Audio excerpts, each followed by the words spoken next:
Wait, before you imagine medieval people just gnawing on dry bread in dark castles, stop, because some of the foods they ate will seriously surprise you, and a few of them might make you say, yeah, I'm glad I live now. All right, picture this. Medieval Britain. No supermarkets, no refrigerators, no takeaway. What you ate depended entirely on who you were and where you stood in society. If you were rich, like royalty or nobility, your meals were basically a flex. Massive feast, long wooden tables, and meat. A lot of meat. We're talking beef, pork, venison, swan, peacock, even heron. Yes, peacock. Sometimes they'd cook it, then put the feathers back on just to show off. Totally impractical, but extremely medieval. Spices were another power move. Pepper, cinnamon, cloves, these were insanely expensive, imported from far away. So if your food was heavily spiced, it wasn't about taste, it was about status. Look how rich I am. My chicken tastes like money.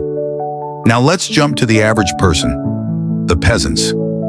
This is where things get interesting. Their main food was bread, but not the soft, fluffy kind. Dark, heavy bread made from rye or barley, and the bread was days old, hard as a rock, so they'd soak it in broth or ale to make it edible. Speaking of ale, yes, even children drank it, not to party, but because water was often unsafe. Medieval ale was weak, but it was cleaner than most rivers.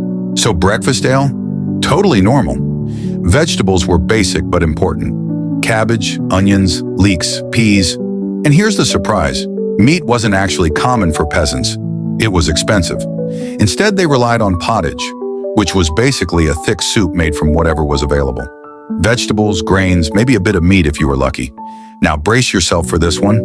Fish was everywhere, especially on religious fasting days, which happened a lot. Salted fish, dried fish, smoked fish. Eels were especially popular. Eels in pies, eels in stew. Medieval Britain was obsessed with eels.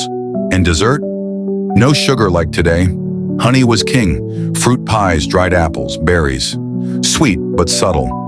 So medieval food wasn't just bland survival meals. It was a reflection of power, class, religion, and survival. Every bite told a story. And honestly, next time you complain about your food delivery being late, just remember, at least you're not eating rock-hard bread soaked in ale.